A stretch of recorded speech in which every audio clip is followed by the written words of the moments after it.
In the small town of Prairie Ridge, Ivy Moore lives a simple life working at Millie's Diner and taking care of her elderly neighbor's property. When she discovers a lost horse on her land, she has no idea how this chance encounter will change her life forever. Join us on this journey of love, trust, and finding hope after heartbreak. Before we begin this story, comment below where you're watching from. The morning sunlight streamed through the curtains of Ivy Moore's small bedroom. At 25, she lived a simple life in the outskirts of Prairie Ridge, a town where everyone knew your business, but few knew your heart. Ivy pushed back her brown hair and slipped into her waitress uniform. Another day, another dollar at Millie's Diner. "Morning, sunshine," called Millie, the 60-something owner with hair as fiery as her personality. "Coffee's fresh." "Thanks," Ivy said, tying her apron. "Busy morning?" "The usual. Truckers and farmers wanting their eggs and gossip." Millie handed her an order pad. "How's that fence coming along at Old Man Garvey's place?" "Almost done. One more section to fix this afternoon." Ivy smiled. Taking care of her elderly neighbor's property in exchange for rent on her small cottage was a fair deal. It kept a roof over her head, and that was more than she'd had growing up. The morning rush came and went. By 11, Ivy was hanging up her apron and heading out the door. "See you tomorrow, Millie." The walk home took 20 minutes. Ivy didn't mind. She liked the open sky, the smell of grass, the distant roll of thunderclouds promising rain. These were constants in a life where people rarely were. After changing into jeans and a faded plaid shirt, Ivy grabbed her toolbox and headed to the fence line. The property bordered the vast Hale estate, though she'd never met any of the Hales. People said they were rich and kept to themselves, which was fine by Ivy. She kept to herself too. The fog had rolled in thick, unusual for this time of day. As Ivy made her way through the field, a shape emerged from the mist. She stopped, squinting. A horse, tall, powerful, with a dark coat slick with sweat. No saddle, no bridle, just fear in its eyes as it pawed at the ground. "Hey there," Ivy said, softly setting down her toolbox. "You lost, big guy?" The horse snorted, backing away. Ivy stood still, making no sudden movements. "It's okay, I'm not going to hurt you." She'd always had a way with animals. Her voice seemed to calm them when nothing else would. Slowly she approached, speaking in gentle tones, until the horse allowed her to stroke its neck. "That's it. You're safe now." There was no identification tag, nothing to indicate where the horse had come from. But Ivy couldn't leave it out here alone. She gently took hold of its mane and led it back toward her small barn. "Let's get you some water and rest. Then we'll figure out who's missing you." In the barn, Ivy carefully groomed the horse, checking for injuries. Apart from exhaustion and a few scratches, the animal seemed fine. She fed it, made sure it had fresh water, and called the local sheriff to report the found horse. "I'll put the word out," Sheriff Collins promised. "Someone's bound to be looking for a fine animal like that." Ivy spent the rest of the day sketching the horse in her worn notebook. There was something majestic about it, something proud despite its obvious fear. She wondered who it belonged to and why it had been running alone. The next morning, the answer arrived in a cloud of dust. A black truck pulled up outside her cottage, and a tall man in dark jeans and a button-down shirt stepped out. From the window, Ivy could see his stern expression, the set of his jaw, the purpose in his stride as he approached her door. The knock was sharp, demanding. When Ivy opened the door, she found herself looking up at a man whose green eyes were cold with accusation. "I'm Weston Hale," he said without introduction. "I believe you have my horse." Ivy stood straighter. "The one I found yesterday? In the field?" "Found?" Weston's tone was sharp. "Is that what you're calling it?" Ivy's back stiffened. "That's what happened. I found him by the fence line while I was doing repairs. He was alone, no saddle, no bridle. I brought him here to keep him safe. And I'm supposed to believe that." Weston folded his arms. "That horse is worth more than most people make in 5 years. It just happened to wander onto this property." "I don't know anything about that," Ivy replied, meeting his gaze. "I just know I saw an animal that needed help, and I helped it. That's all." Weston's eyes narrowed as he studied her face, looking for deceit. "Where is he now?" "In the barn." "I'll show you." As they walked, Weston's gaze swept over the modest property. "You work for Garvey?" "I take care of the land. He lets me stay in the cottage." In the barn, the horse nickered softly when it saw Weston. The man's face softened slightly as he approached the animal, running a hand down its neck. "Mercury," he said quietly, "you gave us quite a scare." Watching them, Ivy could see the connection between man and horse. Whatever Weston Hale might be like with people, he clearly cared for this animal. "He seems fond of you," Ivy observed. Weston checked Mercury's legs, his eyes, his coat. "You took good care of him. It wasn't a thank you, but it was something." "He was scared," Ivy said. "That's all I saw. Not his value or who owned him. Just that he needed help." Weston turned to her then, really looking at her for the first time. Most people would have seen dollar signs. "I don't take what isn't mine," Ivy said firmly, "even when the world keeps trying to take everything from me." Something flickered in Weston's eyes, recognition, perhaps, something that made him pause. "I need to get him home," he said finally, leading the horse out. Ivy followed them outside, watching as Weston expertly loaded Mercury into a trailer attached to his truck. Before getting in, he turned back. "Thank you," he said stiffly, as if the words cost him. "For taking care of him," Ivy nodded. "Anyone would have done the same." "No," Weston said, "they wouldn't." And then he was gone, leaving a cloud of dust and an odd feeling in Ivy's chest. The next day passed normally. Ivy worked her shift at the diner, fixed the last section of fence, and sketched from her porch as the sun set. She'd almost forgotten about the encounter with Weston Hale when his truck appeared again the following morning. This time, when he got out, his posture was different, less rigid. He carried a small box. "Miss Moore," he said, approaching the porch where she stood. "Mr. Hale, I wanted to apologize for my behavior yesterday. I jumped to conclusions." Ivy nodded. "Apology accepted." Weston shifted the box in his hands. "Mercury means a lot to me. When he went missing, I thought—" He trailed off. "Anyway, I brought you these as a thank you." He handed her the box. Inside were expensive drawing pencils, the kind Ivy had admired in the art supply catalog but could never afford. "How did you know I draw?" she asked. "I saw your sketchbook on the table yesterday." He gestured to the cottage. "You have talent." "Thank you, but this isn't necessary. Please, it's the least I can do." Weston paused.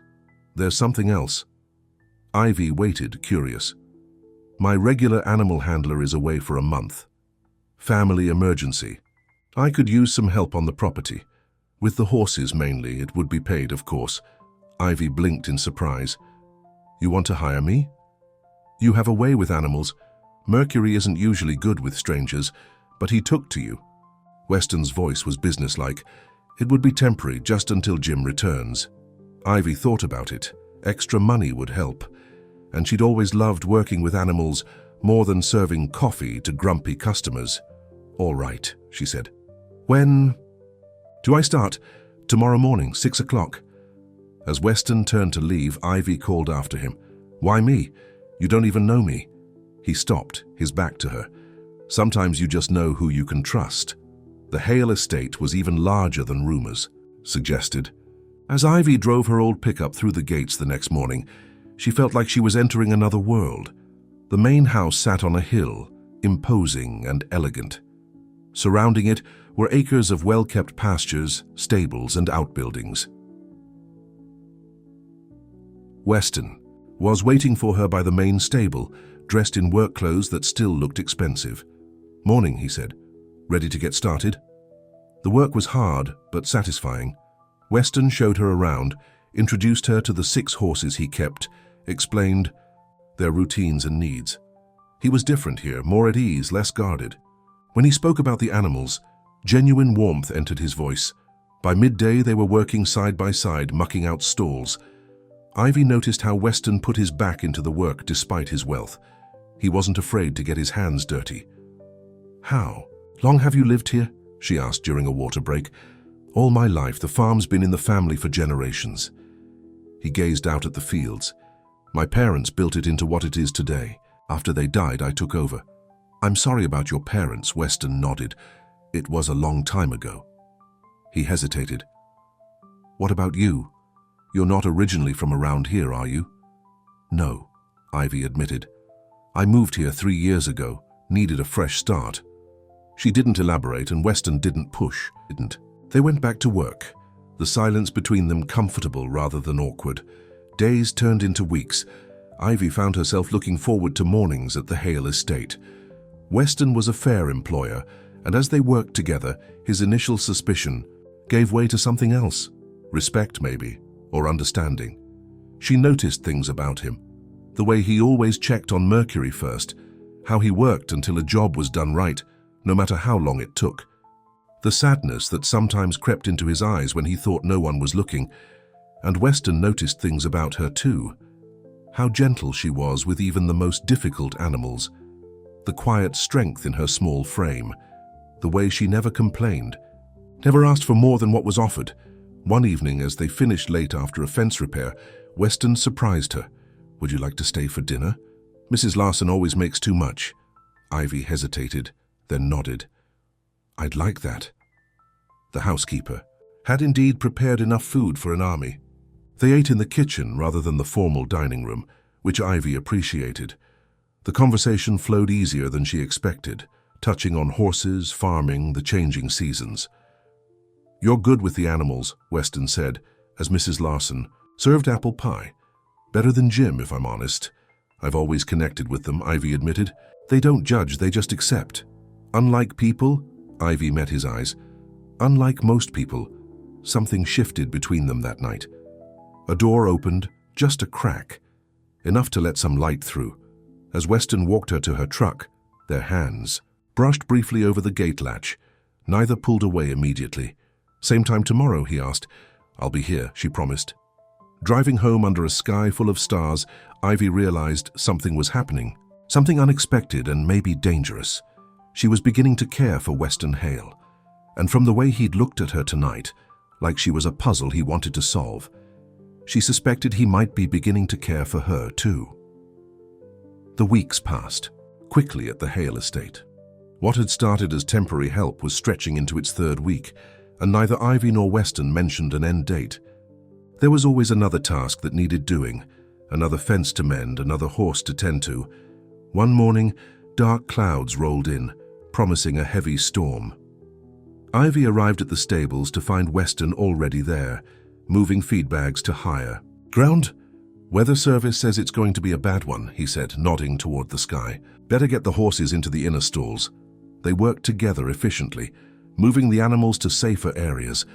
Mercury was the last to be brought in, and he seemed agitated, sensing the coming storm. "It's okay, boy," Ivy soothed, running her hand along his neck. "You're safe here." Weston watched her, a strange expression on his face. "He trusts you completely now." "Animals know when someone cares about them," Ivy said simply. The first fat drops of rain began to fall as they secured the stable doors. Within minutes it had turned into a downpour. Lightning flashed, followed by a crack of thunder that shook the ground. "You can't drive home in this," Weston said firmly. "The creek will be flooded already." Ivy knew he was right. The small bridge she crossed to get to her cottage would be underwater by now. "Come up to the house," he continued. "Mrs. Larson will find you some dry clothes." The main house was warm and surprisingly cozy despite its size. Mrs. Larson fussed over them both, bringing towels and hot coffee. "You're soaked to the bone," she clucked, leading Ivy upstairs. "Let's get you something dry to wear while I put your things in the dryer." The older woman provided her with soft sweatpants and a flannel shirt, both too big but wonderfully warm. When Ivy came back downstairs, she found Weston in the study, stoking a fire in the large stone fireplace. He'd changed too into similar casual clothes that made him look younger, more approachable. "Better?" he asked. "Much." Ivy accepted the coffee he offered. "Thank you." "Mrs. Larson's making soup. The power might go out, but the generator will kick in." They sat in comfortable chairs near the fire, listening to the rain pound against the windows. The room was lined with books, old photographs, and family mementos. Ivy's eyes were drawn to a large portrait above the fireplace, a handsome couple with Weston's green eyes. "Your parents?" she asked. Weston nodded. taken a year before the accident. What happened? Ivy asked softly. Weston stared into the fire. Car crash 10 years ago. They were coming back from a charity event in the city. He paused. I was supposed to be with them, but I stayed behind to deal with a sick horse. I'm sorry, Ivy said, hearing the guilt in his voice. My brother Blake was with them. He survived. Weston's jaw tightened. He took his share of the inheritance and left. Haven't seen him in years. Ivy sensed there was more to the story but didn't push. Everyone had parts of their past they didn't want to talk about. She understood that better than most. What about your family? Weston asked after a while. Ivy looked down at her cup. Don't have much of one. My mom left when I was little. My dad did his best, but... She shrugged. He had his demons. Drinking mostly. When I turned 18, I left. Been on my own since. That couldn't have been easy. It wasn't, Ivy admitted, but it taught me to be self-sufficient. Weston studied her face. Is that why you keep people at a distance? I've noticed you don't have many friends in town. People let you down, Ivy said simply. I learned that early, better to rely on yourself. Not everyone will let you down. Their eyes met across the space between them. Something unspoken passed between them, a recognition of similar wounds, similar defenses. Thunder crashed outside, making them both jump. Weston smiled, breaking the tension. Mrs. Larson makes the best vegetable soup in the county, he said, standing. Let's see if it's ready. They ate in the large kitchen, the storm raging outside. Mrs. Larson joined them, filling the silence with stories about the town and its people. Ivy found herself relaxing, laughing at the housekeeper's tales. After dinner, Mrs. Larson insisted, Ivy, take one of the guest rooms. That storm isn't letting up until morning, and I'm not having you sleep on a couch like some unwanted visitor, she declared. The guest room was luxurious compared to Ivy's small cottage. The bed was soft, the sheets crisp and smelling of sunshine. But sleep eluded her. Too many thoughts swirled in her head. About Weston, about the way her heart had started to beat faster when he was near, about how dangerous it was to let herself feel this way.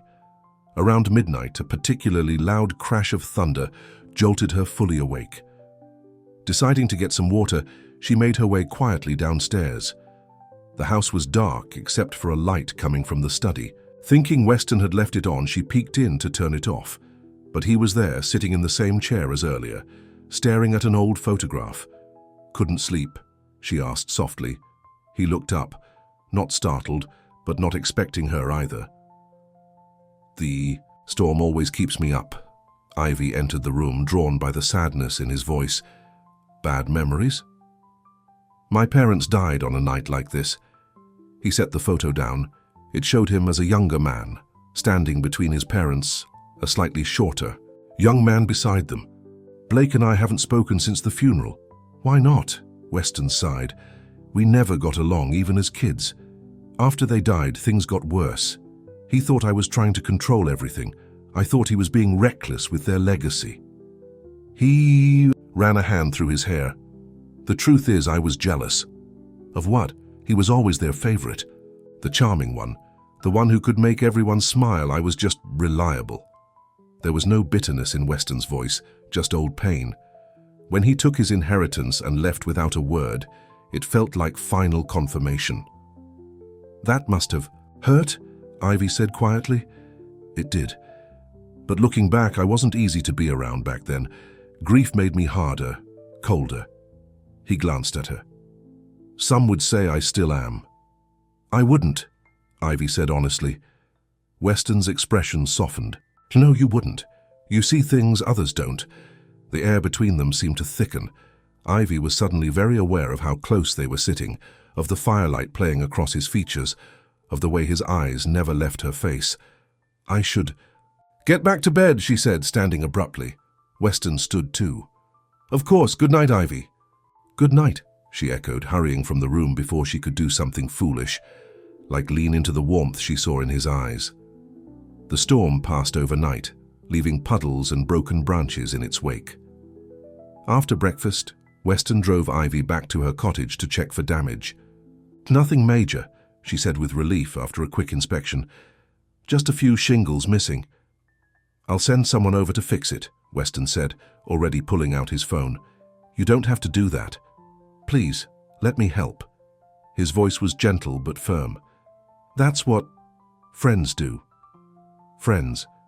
The word hung between them. Not quite right, but not quite wrong either. That afternoon they returned to their usual routine at the stables. But something had changed. Their silences were more comfortable, their conversations easier. They began to talk about more than just work. Books they'd read, places they'd been, dreams they'd had and lost. One evening, as they finished grooming Mercury together, their hands brushed again. This time neither pulled away. Weston's fingers closed around hers, warm and strong. "Ivy," he said softly. She looked up at him, her heart pounding. "Yes?" Before he could speak, the sound of a car approaching broke the moment. Ivy stepped back, her cheeks flushing as an expensive sports car pulled up to the stable. A man stepped out, handsome, with the same green eyes as Weston, but with an easy smile that Weston rarely showed. He wore designer clothes and an air of careless confidence. "Hello, brother," he called. "Surprised to see me?" The color drained from Weston's face. "Blake." Blake Hale sauntered toward them, his gaze sliding curiously to Ivy. "And who's this lovely lady?" "Ivy Moore," she said, extending her hand. "I work here." Blake Hale. He took her hand, holding it longer than necessary. The prodigal brother returned at last. Weston's voice was cold. "What are you doing here, Blake? Is that any way to greet family?" Blake's smile didn't reach his eyes. "I've decided it's time to come home, reconnect with my roots, maybe claim what's rightfully mine." "We have nothing to discuss," Weston said flatly. "Oh, I think we do." Blake's gaze settled on Mercury in his stall, starting with that horse. The tension between the brothers was palpable. Ivy glanced at Weston, saw the muscle working in his jaw, the tightness around his eyes. "I should go," she said quietly. "No, please stay," Blake insisted. "I'd love to hear how my serious brother ended up with such a charming employee." "Ivy helps with the horses," Weston said stiffly, "and does an excellent job, I'm sure." Blake's smile was knowing, as if he'd figured out a secret. "Will you be at dinner tonight, Ivy? I'd love to hear more about your work." Before she could answer, Weston cut in. "Ivy was just leaving, and you and I need to talk, privately." Blake raised his hands in mock surrender. "Of course, family business first." He winked at Ivy. "Rain check on that dinner?" Ivy nodded uncomfortably, gathering her things. Weston walked her to her truck, his expression stormy. "I'm sorry about that," he said. "Blake has always known how to make an entrance." "It's okay," Ivy assured him. "He's your brother. You should talk." Weston sighed. "I doubt anything good will come of it. Blake never shows up unless he wants something." As she drove away, Ivy glanced in her rear-view mirror. The two brothers stood facing each other, tension visible even at a distance. Something told her Blake's arrival would change everything. The next few days were strange. Weston was distracted, often disappearing for long meetings with Blake and lawyers, whose cars lined the driveway. When they did work together, his answers were short, his mind elsewhere. Ivy tried not to take it personally. Family complications were something she understood. But she missed their conversations, the quiet connection that had been growing between them. On Friday, she arrived to find Weston arguing with Blake near the stables. Their voices carried across the morning air. "It's my birthright too," Blake was saying. "Dad always meant for us to share everything." "You gave up that right when you took the money and ran," Weston shot back. "You can't just waltz back in after 10 years and demand half the estate. According to these papers, I can, unless you can prove Mercury's legitimacy in the bloodline, which you can't, because we both know Dad bought him under the table to avoid taxes." Ivy hesitated, not wanting to interrupt, but Mercury had begun nickering in his stall, disturbed by the raised voices. "Morning," she called, making her presence known. Both men turned. Weston's face softened slightly at the sight of her, while Blake's lit up with that easy, dangerous smile. "Ivy, just the person I wanted to see." Blake approached her, charm oozing from every pore. "How about lunch in town today? My treat. I'd love to hear more about how you found Mercury." Weston stiffened. "She's busy, Actually, Blake continued, ignoring his brother, I'm very interested in how that horse ended up on your property, Ivy. Quite a coincidence. There was an insinuation in his words that made Ivy's spine straighten. It wasn't a coincidence, he was lost, and I found him. That's all. Of course, Blake said smoothly, but you have to admit, it's interesting timing. Right when I decide to come back and claim my share, the horse that proves my legal right suddenly goes missing, only to be found by a pretty woman who works for my brother. That's enough, Blake, Weston warned, but Blake continued, his eyes locked on Ivy. How long have you been working for my brother, Ivy? Before or after finding Mercury? After, she said, her voice steady despite the implication. Weston offered me the job as thanks for taking care of his horse. His horse? Blake raised an eyebrow. That's the question, isn't it? Is Mercury legally his horse, or part of the contested inheritance? Weston stepped between them. Leave her out of this. It's between you and me, is it? Blake's smile was sharp now. Or is she part of your plan to keep what should be shared? I don't know what you're talking about, Ivy said, confusion and hurt mixing in her chest. Don't you? Blake looked between them. My brother needs Mercury to prove his claim to the estate. Without that horse, certain clauses in our parents' will kick in. Convenient that you found him, isn't it? Weston's face had gone pale with anger. That's not true. But Ivy saw something in his eyes. Not guilt exactly, but hesitation. As if there was a piece of the story he hadn't told her. I should get to work, she said quietly, moving toward the stables. As she walked away, she heard Blake say, She seems nice, brother. Shame to involve her in your schemes. The day passed in tense silence. Weston disappeared with the lawyers again. While Ivy worked alone, her thoughts in turmoil. Was Blake right? Had Weston hired her because of some legal loophole involving Mercury? Was that why he'd been so suspicious at first, then suddenly offered her a job? Her heart didn't want to believe it. But her experience with people, with men who wanted something from her, made doubt creep in like a poison. When Weston finally returned that evening, Ivy was finishing up in the stables. His face was drawn, tired. I'm sorry about this morning, he said. Blake has always known how to push people's buttons. Was he telling the truth? Ivy asked directly. About Mercury and the inheritance? Weston hesitated too long before answering. It's complicated. That hesitation told her everything. So you did hire me because of the horse and some legal issue? No, Weston said quickly. That's not why.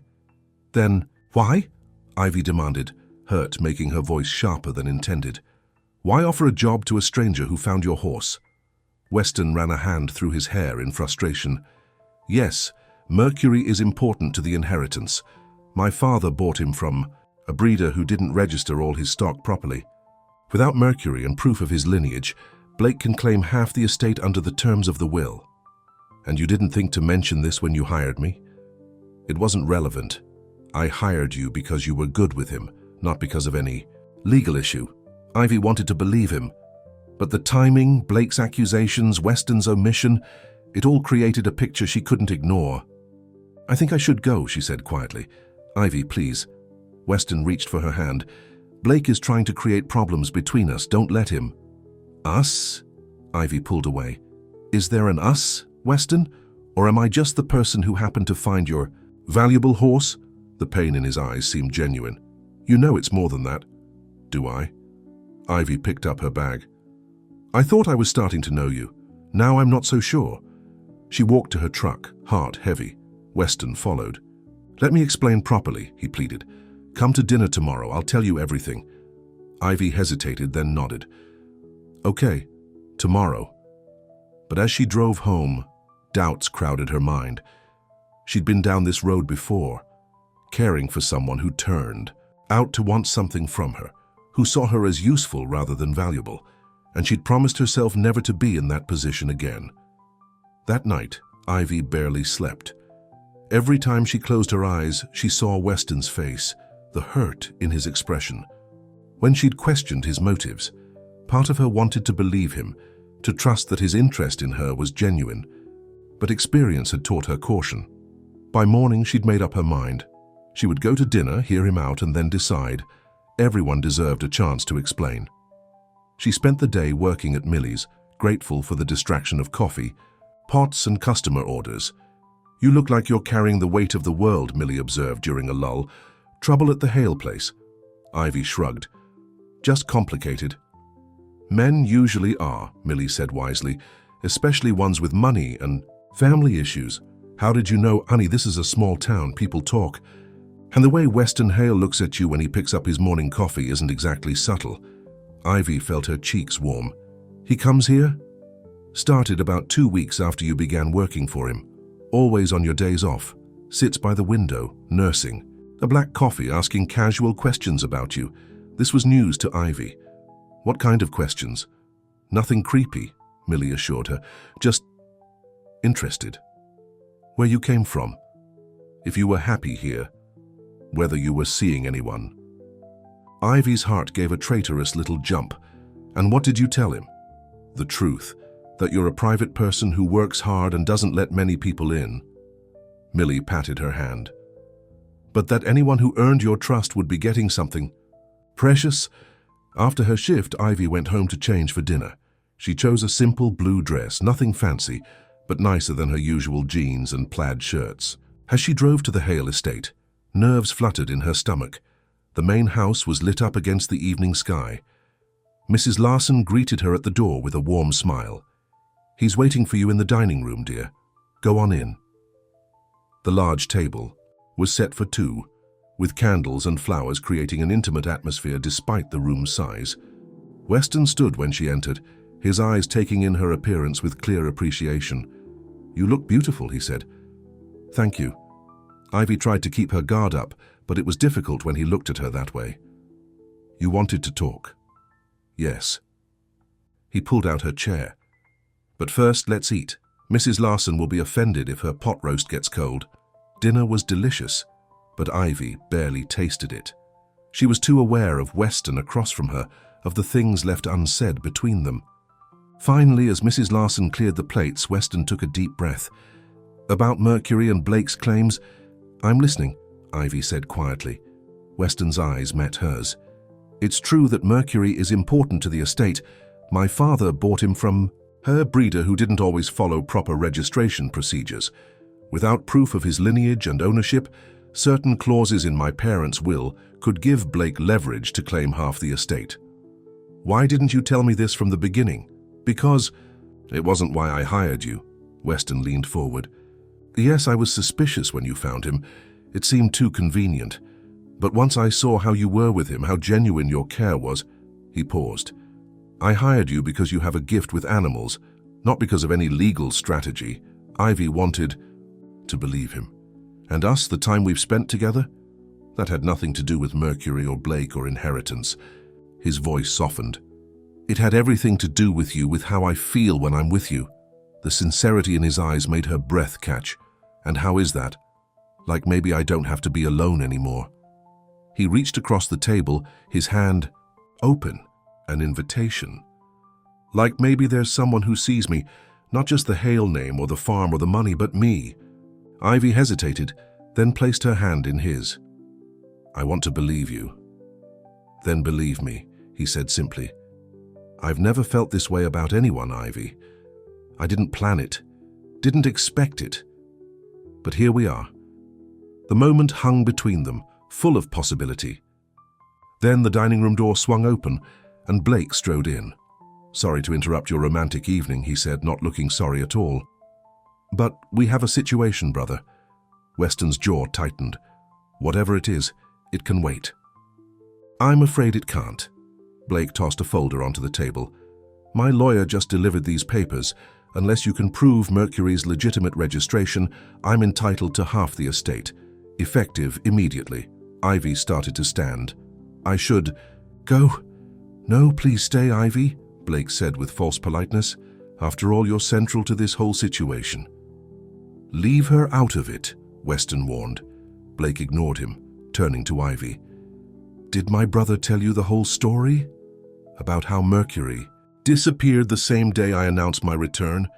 About how the horse conveniently turned up on your property that borders the estate?" "Are you accusing me of something?" Ivy asked, anger replacing confusion.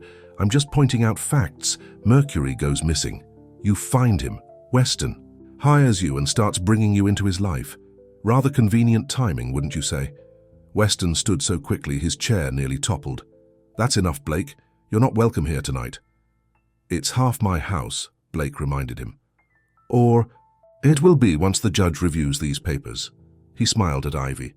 You might want to be careful about the company you keep, Ms. Moore. My brother has always been willing to use people to get what he wants.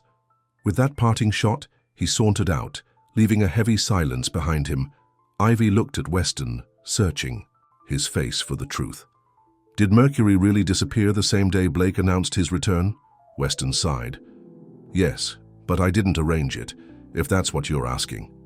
Mercury got spooked during a thunderstorm and broke through a fence. It happens. And you didn't tell me any of this because I didn't want you caught in the middle of our family drama. Weston ran a hand through his hair in frustration. Blake has always been like this, twisting facts, creating suspicions. It's what he does. Ivy wanted to believe him, but Blake's insinuations had planted a seed of doubt she couldn't ignore. I think I need some time, she said quietly, to think about all this. Disappointment flashed across Weston's face, but he nodded. I understand. As he walked her to her truck, the night air cool around them, Ivy felt torn between her heart and her head. Her heart wanted to trust Weston, to believe in what was growing between them. Her head warned her to be careful, to protect herself. I meant what I said inside, Weston said as they reached her vehicle. My feelings for you have nothing to do with Mercury or Blake or the inheritance. Ivy met his gaze. I want to believe that. But you're not sure you can. She couldn't lie to him. I've been disappointed before, by people who seemed sincere. Weston nodded, pain evident in his eyes. I understand. Take all the time you need. He leaned forward slowly, giving her time to pull away. When she didn't, he pressed a gentle kiss to her cheek. Good night, Ivy, he whispered. Driving home, Ivy's thoughts were a jumble. She wanted to trust Weston, wanted it with an intensity that scared her. But Blake's accusations, the convenient timing, the parts of the story Weston hadn't told her, it was too much to ignore. The next morning, Ivy made a decision. She called the estate and left a message with Mrs. Larson. Tell Weston I need a few days off. Personal reasons. She spent those days in her cottage, sketching, thinking, trying to sort through her feelings. Her notebook filled with drawings of Mercury, of the Hale estate, and of Weston. The curve of his smile, the sadness in his eyes, the strength in his hands. On the third day, a knock at her door startled her, but it wasn't Weston who stood on her porch, it was Blake. Ms. Moore, he said with that easy smile. May I come in?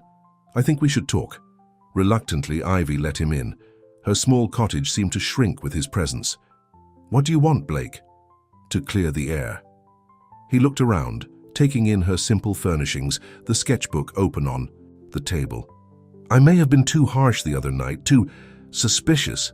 You accused me of stealing a horse, Ivy pointed out. Not stealing, being part of my brother's plan. Blake paused. Weston can be very persuasive when he wants something, and he wants to keep the estate whole at any cost. Why should I believe you over him? Because I have nothing to gain by lying to you. Blake sat uninvited on her sofa. The legal battle is between Weston and me. You're just collateral damage. The way he said it sent a chill through Ivy. What do you mean? Weston knew Mercury was the key to keeping control of everything. When I announced my return, that horse conveniently vanished, only to be found by a beautiful single woman who my brother could charm and manipulate. Blake's voice was sympathetic. It's not your fault. Weston's good at getting people to do what he wants. That's not what happened, Ivy insisted. But a seed of doubt had taken root, isn't it? Blake stood, moving to the window. Did you know Weston has a pattern of this? Getting close to women who can help him, then moving on. Once he has what he needs? You're lying. Ask around town. Ask about Caroline Winters. Or Diane Porter. Blake turned to face her. Both thought they meant something to him. Both were useful to his business interests. Both were left wondering what they did wrong when he suddenly cooled. Ivy's stomach twisted. Why are you telling me this? Because you seem like a decent person who deserves better than being used in a family feud. Blake moved toward the door. Just be careful, Ivy. My brother always puts the Hale legacy first. Always. After he left, Ivy sat for a long time staring at her drawings of Weston. Could Blake be right? Had she been manipulated all along? The next day, she returned to the estate, determined to face Weston directly. She found him in the stable with Mercury, his expression lighting up when he saw her. Ivy. Relief filled his voice. I was worried. We need to talk, she said firmly. They walked to a quiet spot near the paddock. Ivy took a deep breath and asked the question that had been burning inside her. Who are Caroline Winters and Diane? Porter? Weston blinked in surprise. Blake came to see you. Answer the question. He sighed. Caroline was a grain broker I dated briefly 4 years ago. Diane was the daughter of a neighboring farmer. We went out a few times last year. And did your relationships with them conveniently align with business interests? I suppose you could. See it that way, Weston admitted. But it wasn't calculated, Ivy. Caroline and I met through business, yes, and Diane's father and I were discussing a land purchase while we were dating, but those relationships ended naturally, not because I got what I wanted. According to Blake, they both thought you suddenly cooled once they'd served their purpose. Anger flashed in Weston's eyes. Blake has always been good at twisting the truth. What he's not telling you is that Caroline ended things with me because she got a job offer in Chicago. And Diane and I realized we had nothing in common beyond our families knowing each other. Ivy studied his face, looking for signs of deception. And us? What's your angle with me? There is no angle. Weston reached for her hands, and this time she let him take them. Ivy, yes, finding Mercury was important legally. But what's happened between us has nothing to do with that. Nothing. She wanted to believe him, but years of disappointment, of learning the hard way not to trust easily, held her back. I need proof, she said finally. Not just words. What? Kind of proof? I don't know, frustration edged her voice. Something that shows me this isn't just about the horse and your inheritance. Weston's expression softened. Come with me. He led her to his truck, helping her inside without explanation. They drove in silence through the estate, past fields and orchards until they reached a small lake surrounded by willows. What is this place? Ivy asked as they got out. My favorite spot on the property. Weston took her hand, guiding her to a wooden bench overlooking the water. I've never brought anyone here before. Not even Blake knows about it. The spot was beautiful, peaceful, remote, with wildflowers dotting the shoreline and birds calling. From the trees. My mother used to bring me here when I was upset, Weston continued. She said it was where the land showed its heart. He looked at Ivy, vulnerability in his eyes. That's what you've become to me, Ivy. The heart of this place. The reason it feels like home again. Ivy's own heart squeezed at his words. Weston. No words aren't enough. He took a small sketchbook from his pocket, one she hadn't seen before. Maybe this will help. He handed it to her. Inside were drawings, clumsy amateur attempts compared to her skilled ones, but unmistakably drawings of her. Ivy in the stables, Ivy laughing with Mrs. Larson, Ivy with Mercury. You've been drawing me? She asked, surprised. Trying to. Embarrassment colored his voice. I'm not very good. But after seeing your sketches, how you capture the things you care about, I wanted to do the same. The simple honesty of the gesture moved her deeply. This wasn't the act of a man using her for legal advantage. This was something personal, vulnerable. When did you start these? She asked, turning the pages. After the storm, when you stayed at the house. Weston watched her nervously. I know. They're not good. They're perfect, Ivy said softly. And they were, not technically skilled, but full of feeling. In each rough sketch, she could see how he saw her, strong, gentle, beautiful in a way she'd never considered herself to be. Looking up at him, Ivy felt the walls around her heart beginning to crumble. I want to believe in this, in us. Then believe, he said simply. Blake can say what he wants, twist things however he likes. But this, he gestured between them, this is real. The only real thing I've felt in years." Ivy searched his face, finding nothing but sincerity in his eyes. Slowly she leaned forward and pressed her lips to his. The kiss was gentle at first, a question. Then Weston's arms came around her, pulling her closer, and the kiss deepened into an answer. When they finally broke apart, both were breathless. "I've wanted to do that for weeks," Weston admitted, his forehead resting against hers. "Me too," Ivy confessed. For a moment they simply sat together, the complications of inheritance and family feuds far away. But reality couldn't be held at bay forever. "What about Blake?" Ivy asked eventually. "And the legal issues with Mercury?" Weston sighed. "I don't know. But whatever happens with the estate, with Blake, it doesn't change how I feel about you." "Feel the same," Ivy said, surprising herself with how true the words felt. Despite her caution, despite her fears, she had fallen for Weston Hale. They stayed by the lake until sunset, talking, planning, sharing gentle kisses and quiet hopes. When Weston finally drove her home, Ivy felt lighter than she had in years.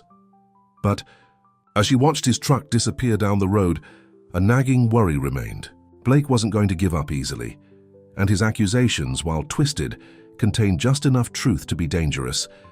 The next morning, Ivy woke to the sound of a car in her driveway. Looking out the window, she saw a sleek black vehicle she didn't recognize. A man in a suit stepped out, carrying a briefcase. When she opened the door, he handed her an envelope. "Miss Moore? I'm Jeffrey Palmer, representing Blake Hale. You've been subpoenaed to testify regarding the recovery of the horse, known as Mercury. Please review these documents at your earliest convenience." As the lawyer drove away, Ivy opened the envelope with trembling fingers. Inside was a formal legal document requesting her testimony about finding Mercury, and a handwritten note from Blake. "I warned you about getting involved with my brother. Now you're caught in the middle, but it's not too late to tell the truth. I'll make it worth your while." Ivy's stomach dropped. Blake was dragging her into his fight with Weston, forcing her to take sides. And if she told the truth, that she had simply found Mercury wandering alone, it might help Blake's case against Weston. She needed to warn Weston. Grabbing her phone, she called him, relief flooding her when he answered immediately. "Ivy? What's wrong?" "Blake's lawyer just served me with papers. I have to testify about finding Mercury." Silence, then a deep sigh. "I'll be right over." 20 minutes later, Weston was at her door, concern etched on his face as she showed him the documents. "Blake's playing dirty," he said grimly. "Trying to force your testimony to support his claim. What should I do?" Weston looked at her, his expression serious. "Tell the truth. Exactly how you found Mercury, how I reacted, everything. But won't that help Blake's case?" "Maybe, but I won't ask you to lie." He took her hands. "This isn't your battle, Ivy. I shouldn't have let you get caught in the middle." "I'm already in the middle," she said firmly, "and I'm not going anywhere." Weston's eyes softened. "Have I told you how remarkable you are?" "Not nearly enough," she teased, trying to lighten the mood. He pulled her into his arms, holding her tight. "Whatever happens with Blake and the estate, we'll face it together. If I lose half the farm, it's just land and money. But you—" His voice caught. "You're irreplaceable." For someone who had spent her life feeling disposable, those words meant everything. Ivy leaned into his embrace, drawing strength from his certainty. But as they stood there, a car pulled into her driveway, Blake's flashy sports car. "Well, isn't this cozy?" he called as he got out. "Already planning your testimony, Ivy?" Weston stepped protectively in front of her. "That's enough, Blake. Leave her alone." "I just came to make sure Ms. Moore understands what's at stake," Blake said smoothly, "and to offer an alternative." "What alternative?" Ivy asked, stepping around Weston. Blake smiled. "Simple. You tell the court you never found Mercury. That." Weston made up the whole story to prevent me from claiming my inheritance. "That's a lie," Ivy said flatly. "A lie that could be very profitable for you." Blake's voice lowered. "I'm prepared to offer $50,000 for your cooperation." Weston lunged forward, but Ivy caught his arm. "He's not worth it." "Think about it, Ivy," Blake continued. $50,000. You could leave this town, start fresh somewhere. Better. All for telling one little lie. I don't take what isn't mine, Ivy said firmly, even when the world keeps trying to take everything from me. That includes lying for money. Blake's pleasant facade cracked. You're making a mistake. Weston doesn't care about you. He cares about keeping control of the Hale fortune. You're wrong, Ivy said, but even if you weren't, I'd still tell the truth because that's who I am. Blake's expression hardened. We'll see how principled you are when your past comes up in court. I've had you investigated, Ivy Moore. Or should I say Ivy Donovan, daughter of Malcolm Donovan, convicted of fraud and embezzlement 7 years ago. Ivy went cold. How did you... I have resources, Blake said smugly. And I know all about how you changed your name and ran from town to town, trying to escape your father's reputation. He turned to Weston. Did you know about her past, brother? About how she reinvents herself wherever she goes? Weston's face revealed nothing, but Ivy felt him tense beside her. That's enough, he said quietly. Get off this property, Blake. Now. With a mock salute, Blake returned to his car. Think about my offer, Ivy. Before your secrets become public, knowledge. As he drove away, silence fell between Ivy and Weston. She couldn't look at him, couldn't bear to see judgment in his eyes. Your father was convicted of fraud, he finally asked. Ivy nodded, her throat tight. He stole from his employer, claimed he was doing it for me to pay for college. She swallowed hard. Everyone in town turned against us. Even after he went to prison, they wouldn't let me forget. So I left, changed my name, started over, and you've been running ever since. It wasn't a question, but Ivy answered anyway. Yes, whenever people found out, they looked at me differently, like father, like daughter. She finally met his gaze. I should have told you. Weston's expression softened. Yes, you should have, but I understand why you didn't. You're not angry? Why would I be angry that you wanted to escape a painful past? He touched her cheek gently. We all have things we're not proud of, Ivy. Things we wish we could change. Relief washed through her. I was afraid you'd think less of me. Never. Weston pulled her close. Blake can dig up whatever he wants. It doesn't change who you are. Now who we are together. In that moment, Ivy knew her heart was no longer her own. Despite her caution, despite the walls she'd built, she had fallen in love with Weston Hale, and no inheritance dispute, no family feud, no painful past was going to take that away. The morning of the court hearing arrived with a sky full of threatening clouds. Ivy dressed carefully in her best blouse and skirt, simple but respectable. She'd spent the previous week preparing with Weston's lawyer, going over her testimony again and again. Just tell the truth, the lawyer had advised. That's all we need. Weston picked her up in his truck, his face tense but determined. Ready? He asked as she climbed in. As I'll ever be, Ivy replied, smoothing her skirt nervously. The courthouse was an imposing brick building in the center of town. As they walked up the steps, Ivy noticed people watching, whispering. News of the Hale inheritance dispute had spread quickly through Prairie Ridge, and seeing Weston and Ivy arrive together only added fuel to the gossip fire. Inside, Blake was already seated with his lawyer, looking confident in an expensive suit. He nodded at them with a smirk that made Ivy's stomach tighten. Don't let him get to you, Weston whispered, guiding her to their seats. The judge entered, a stern-looking woman in her 60s who wasted no time on pleasantries.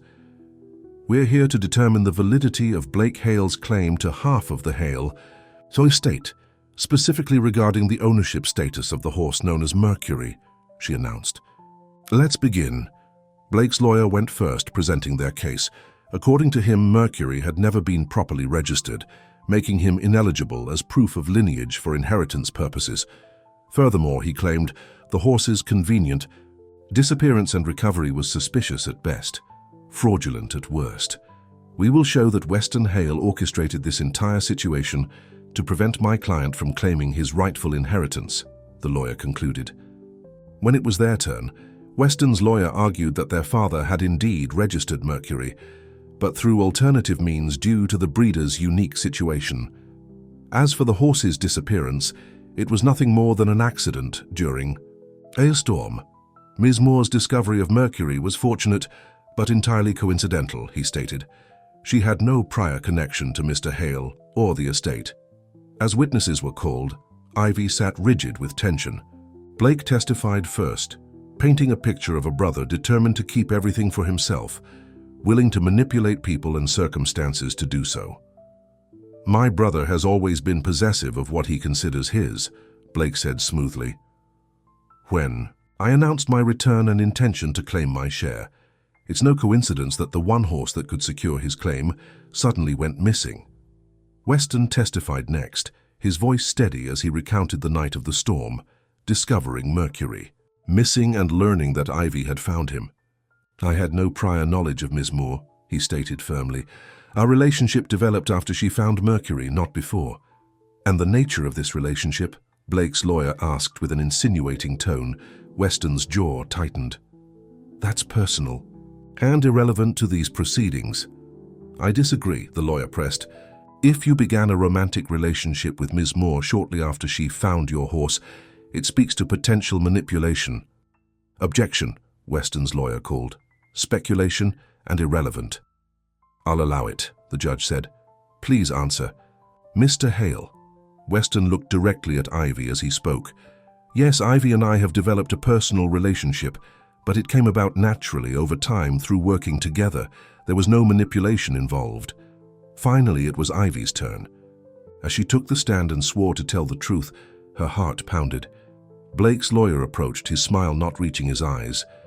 "Ms. Moore, or should I say, Ms. Donovan." A murmur went through the courtroom. Ivy felt her cheeks burn, but held her head high. "I legally changed my name to Moore 5 years ago," she said calmly. "After your father was convicted of fraud, correct?" Weston's lawyer objected, but the judge allowed the question. "Yes," Ivy admitted. "I wanted a fresh start." "A pattern for you, isn't it? New towns, new names, new stories." "I've moved several times, yes." "And how convenient that you found a valuable horse that just happened to be central to a multi-million-dollar inheritance dispute." Ivy met his gaze steadily. "I didn't know anything about Mercury's value or any inheritance dispute when I found him. I only knew he was scared and alone, so you claim." The lawyer paced in front of her. "Did Mr. Weston Hale offer you compensation for finding his horse?" "He offered me a job helping with the animals." "A job that put you in constant contact with him. A job that led to a romantic relationship. A job that might well lead to you sharing in the Hale fortune." His voice hardened. "Quite a step up from waitressing, wouldn't you say?" Ivy felt a flash of anger. "I took the job because I love working with animals, and my relationship with Weston has nothing to do with money or inheritance." "Really?" The lawyer raised an eyebrow. "Mr. Blake Hale has testified that you were offered $50,000 to change your story, yet you refused. Are we to believe that your loyalty to Weston Hale has nothing to do with the potential financial benefits of being associated with him?" Ivy took a deep breath. "I refused because it would have been a lie, and I don't take what isn't mine, whether it's a horse or money or a false testimony." For the next hour, the lawyer tried to twist her words, to imply connections and motivations that didn't exist. But Ivy held firm, telling the simple truth. She had found Mercury by chance, cared for him, and returned him to his rightful owner. Everything else, her job, her relationship with Weston, had developed naturally afterward. When she finally stepped down, exhausted but relieved, Weston gave her a look of such pride and tenderness that it made the ordeal worthwhile. After a few more witnesses, including Mrs. Larson and the veterinarian who had examined Mercury after his return, the judge called a recess. The final decision would come the following morning. Outside the courthouse, rain had begun to fall. Weston led Ivy quickly to his truck, shielding her from the worst of it. "You were amazing in there," he said as they drove away. "Thank you." "I just told the truth," Ivy said simply. "Which is more than Blake and his lawyer were doing." Weston reached for her hand. "No matter what happens tomorrow with the ruling, I want you to know something." "What's that?" "These past weeks with you have been the happiest of my life." His voice was husky with emotion. "If I lose half the estate, so be it. What matters is that I found you." Ivy felt tears prick her eyes. "When I was up there being questioned, All I could think was how different this is from my past. I've always run when things got difficult, changed my name, started over somewhere new, and now," she squeezed his hand, "now I want to stay. Fight for what matters, for us." Weston pulled the truck over to the side of the road and turned to her, his eyes intense. "I love you, Ivy. I think I started falling for you the moment you stood your ground that first day, when you told me you don't take what isn't yours." "I love you too," she whispered, the words both terrifying and freeing. "I tried not to. It seemed too risky, too unlikely. But here we are." He leaned across the seat and kissed her, a kiss full of promise and certainty. When they broke apart, both were smiling despite the stress of the day. "Come back to the house," Weston said. "Mrs. Larson's making her famous chicken pot pie, and I don't want to be alone tonight." At the estate, they found Mrs. Larson in the kitchen, humming as she worked. She took one look at their faces and nodded knowingly. "About time you two figured things out," she said, shooing them toward the dining room. "Go on now. Dinner will be ready in 10 minutes." They ate by candlelight, talking about everything and nothing, deliberately avoiding the subject of tomorrow's ruling. After dinner, they moved to the study, where a fire crackled in the hearth, keeping the chill of the rainy evening at bay. Nestled against Weston on the sofa, Ivy felt a peace she had never known. Whatever happened tomorrow, they would face it together. "What are you thinking about?" Weston asked, stroking her hair. "The future," Ivy admitted. "It's not something I've let myself think about much before." "And what does it look like?" She smiled up at him. "Uncertain but hopeful." "I like the sound of that." He kissed her forehead. "Especially the hopeful part." They stayed like that, talking softly, making tentative plans, until the grandfather, clock in the hall struck midnight. "I should get home," Ivy said reluctantly. "Big day tomorrow." "Stay," Weston said simply. "Not for anything, just to be close." So she did, sleeping in one of the guest rooms, though they sat talking until the early hours of the morning. When dawn broke, they drove to the courthouse together, hands clasped tightly between them. The courtroom was even more crowded than the day before. Word had spread about the dramatic testimony, about Ivy's past, about the growing romance between her and Weston, small-town drama at its finest. Blake arrived looking smug, nodding to several people in the gallery. But when he glanced at Weston and Ivy's linked hands, a flicker of annoyance crossed his face. The judge entered and everyone rose. As they sat again, Ivy felt Weston's hand tighten around hers. After reviewing all testimony and evidence, the judge began, "I've reached a decision regarding the ownership of the horse Mercury, and consequently the disputed portions of the Hale estate." The courtroom held its collective breath. "Regarding the horse," the judge continued, "I find that Mercury was indeed properly registered through alternative means, as proven by the documentation provided by Weston Hale. The registration is unconventional, but legal." A murmur went through the courtroom. Blake's confident expression faltered. "As for the claim that the horse's disappearance and recovery were orchestrated," the judge said, "I find no credible evidence to support this allegation." Ms. Moore's testimony was straightforward and consistent. Ivy squeezed Weston's hand, hardly daring to hope. "Therefore," the judge concluded, "I rule that Mercury is legitimately owned by Weston Hale, and the inheritance clause regarding the disputed portions of the estate remains in his favor. Blake Hale's claim is denied." Relief flooded through Ivy. Weston closed his eyes briefly, his shoulders relaxing for the first time in weeks, but the judge wasn't finished.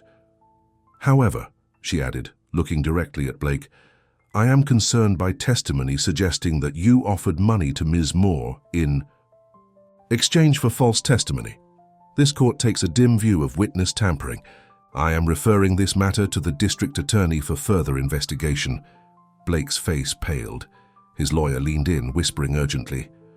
"Court is adjourned," the judge announced, bringing down her gavel. As people began to file out, Blake approached them, his confident facade cracked but not entirely gone. "Congratulations, brother," he said, his smile tight. "You win again." "It was never about winning, Blake," Weston replied wearily. "It was about honoring what Mom and Dad built." Always the dutiful son. Blake's gaze shifted to Ivy. And you, still playing the innocent found-in-the-field girl? That act won't last forever. It's not an act, Ivy said calmly, and I'm not going anywhere. Something flickered in Blake's eyes, regret perhaps, or simple realization that he had truly lost. Without another word, he turned and walked away. Outside, the rain had stopped, and sunshine broke through the clouds. As they walked down the courthouse steps, several people approached to congratulate Weston. "Let's go home," he said after the last well-wisher had departed, but instead of heading to the estate, he drove them to Ivy's cottage. When she looked at him questioningly, he smiled. "There's something I want to do." Inside, Weston asked for her sketchbook. Curious, Ivy handed it to him. He flipped through until he found a blank page, then pulled a small velvet box from his pocket. "What's this?" Ivy asked, her heart suddenly racing. "Open it." Inside was a delicate gold ring with a small emerald surrounded by tiny diamonds. Nothing flashy or ostentatious, but beautiful in its simplicity.